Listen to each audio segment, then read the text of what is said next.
Hello friends, मैं हूं प्रिया यादव और आज हम बात करेंगे मेटल्स एंड नॉन मेटल्स के बारे में। तो आइए पढ़ते हैं कि मेटल्स एंड नॉन मेटल्स होते हैं क्या हैं। Metals elements that form cations that is positively charge ions when their compounds are in solution are known as metals. वो एलिमेंट जिनको हम किसी भी सॉल्यूशन या वाटर में डिजोल्व करेंगे तो कैटायंस फॉर्म करें। कैटायंस मतलब उन्हें पॉजिटिव चार्ज आ जाए, तो ऐसे एलिमेंट्स को हम मेटल कहते हैं। एग्जाम्पल है sodium, magnesium, lithium, calcium etcetera. Physical properties of metals are good conductor of heat and electricity. Metals heat और इलेक्ट्रिसिटी के बहुत ही अच्छे कंडक्टर होते हैं। Metals have lustre. Lustre means shining property, metals shine करते हैं। इसका बेस्ट एग्जांपल है gold and silver. Metals are ductile that means can be drawn into wire. अगर हम बात करें अपने घर में जो वायर्स हम यूज़ करते हैं तो वो वायर्स होते हैं, कॉपर वायर्स होते हैं। तो कॉपर इज़ अ मेटल और उसको हम विदाउट ब्रेकिंग वायर्स में चेंज कर सकते हैं। ये मेटल्स की डक्टिलिटी प्रॉपर्टी की वजह से होता है। Metals are sonorous. सोनरस मतलब जब भी हम मेटल को हैमर से बीट करेंगे तो वो साउंड प्रोड्यूस करेंगे। Metals are malleable. Malleable means हम मेटल्स को शीट में चेंज कर सकते हैं, थिन शीट्स में without breaking them. For example हम सभी ने देखा होगा आयरन और एल्यूमिनियम की शीट्स तो देखी होंगी। तो aluminium and iron both are metals जिसको हम हैमर करके या किसी भी मेथड से शीट्स में इजीली चेंज कर सकते हैं। Metals are found in solid state except mercury at room temperature. At room temperature जितने भी मेटल्स हैं जनरली वो सॉलिड स्टेट में पाए जाते हैं एक्सेप्ट मरकरी। मरकरी एक ऐसा मेटल है जो कि लिक्विड स्टेट में पाया जाता है। Chemical properties of metals. Reaction with water. Metals react with water and produces metal oxide और metal hydroxide and hydrogen gas. जब भी हम मेटल को वाटर के साथ रिएक्ट करेंगे तो वो हमें तो मेटल ऑक्साइड या मेटल हाइड्रोक्साइड मिलता है, साथ ही हाइड्रोजन गैस रिलीज होती है। एग्जाम्पल है इसका सोडियम को जब वाटर के साथ रिएक्ट करेंगे हमें सोडियम हाइड्रोक्साइड फॉर्म होगा और साथ ही हाइड्रोजन गैस रिलीज होगी।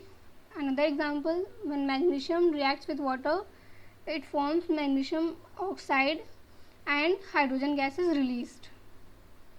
Now reaction with acid. Metals react with acid and give salt and hydrogen gas. जब भी मेटल्स को एसिड के साथ रिएक्ट कराएंगे तो सॉल्ट फॉर्म होगा, साथ ही हाइड्रोजन गैस रिलीज होगी। एग्जाम्पल है सोडियम HCl हाइड्रोक्लोरिक एसिड। जब इन दोनों को रिएक्ट कराएंगे तो सोडियम क्लोराइड मिलेगा।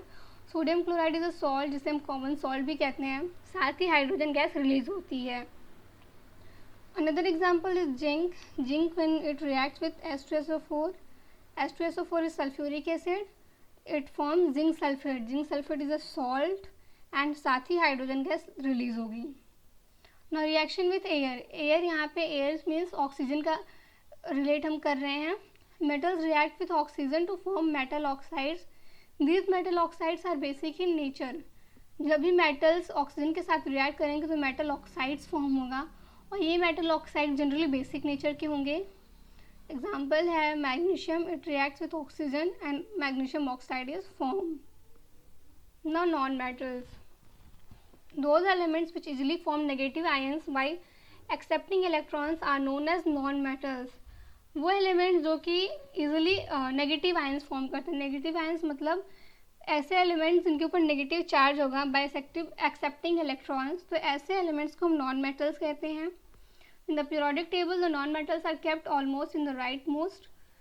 पीरियोडिक टेबल में non metals generally right side पे पाए जाते हैं। In modern periodic table there are 22 non metals in which there are 11 gases, 1 liquid and 10 solid. जो मॉडर्न पीरियोडिक टेबल हम यूज़ करते हैं उसमें 22 नॉन मेटल्स हैं जिसमें 11 गैस स्टेट में है, 1 लिक्विड एंड 10 सॉलिड स्टेट में है। Examples of non metals are hydrogen, helium, chlorine, fluorine, carbon, nitrogen, oxygen etcetera. Now physical properties of non metal. Non metals have properties opposite to that of metals. Non metals की जितनी भी almost properties हैं they are opposite of the metal. They are neither malleable nor ductile. Non metals ना तो malleable होते हैं ना ही ductile, that means उनको हम शीट में नहीं चेंज कर सकते हैं, ना ही वायर्स में चेंज कर सकते हैं। They are bad conductors of heat and electricity except graphite. Non metal generally heat और इलेक्ट्रिसिटी की बैड कंडक्टर्स होते हैं, बस ग्रेफाइट ही ऐसा नॉन मेटल है जो कि good conductor of heat and electricity है। They do not have luster, non metals shine नहीं करते हैं except iodine. They are brittle, brittle means non metals को हम ईजिली ब्रेक कर सकते हैं। They are found in all states of matter, non metals सभी स्टेट्स में पाए जाते हैं, that means solid, liquid, gas, हर स्टेट में नॉन मेटल्स एग्जिस्ट करते हैं। They are non sonorous, non sonorous means जब भी हम नॉन मेटल्स को बीट करेंगे हैमर के साथ तो साउंड प्रोड्यूस नहीं करेंगे। Now chemical properties of non metal, non metals react with oxygen to form acidic oxides और न्यूट्रल ऑक्साइड्स। जब भी नॉन मेटल्स ऑक्सीजन के साथ रिएक्ट करेंगे तो या तो एसिडिक ऑक्साइड फॉर्म होगा या तो न्यूट्रल ऑक्साइड फॉर्म होगा। अगर हम मेटल की बात करें तो मेटल में हमने देखा था कि जब भी मेटल ऑक्सीजन के साथ रिएक्ट करता है तो मेटल ऑक्साइड फॉर्म होता है। जो मेटल ऑक्साइड फॉर्म होता है वो बेसिक नेचर का होता है, बट जब भी नॉन मेटल्स रिएक्ट करेंगे ऑक्सीजन के साथ तो एसिडिक नेचर की नॉन मेटल ऑक्साइड्स फॉर्म होंगी। They do not react with water to evolve hydrogen gas, non metals water के साथ रिएक्ट नहीं करते हैं सो इसलिए हाइड्रोजन गैस भी रिलीज नहीं होती है। Non metals do not react with acids because they are negative charge electron, non metals acids के साथ भी रिएक्ट नहीं करते हैं क्योंकि उनके पास ऑलरेडी नेगेटिव चार्ज इलेक्ट्रॉन्स होते हैं। They form stable compound with hydrogen, जब भी हम नॉन मेटल्स को हाइड्रोजन के साथ रिएक्ट कराएंगे तो स्टेबल कंपाउंड्स फॉर्म होते हैं। Their chlorides are completely hydrolysed by water, जब भी नॉन मेटलिक क्लोराइड्स को वाटर के साथ रिएक्ट कराएंगे तो जो क्लोराइड्स होंगे वो कम्प्लीटली हाइड्रोलाइज हो जाएंगी वाटर में। दे do not dissolve in dilute mineral acids, non metals होते हैं डाइल्यूट मिनरल एसिड्स में डिजॉल्व नहीं होते हैं। तो आज के लिए बस इतना ही, मिलते हैं नेक्स्ट वीडियो में। तब तक आपको कोई भी क्वेरी या डाउट हो तो कमेंट सेक्शन में ज़रूर बताएं और तब तक वीडियो को लाइक शेयर करते रहें और चैनल को सब्सक्राइब करना ना भूलें। Thank you.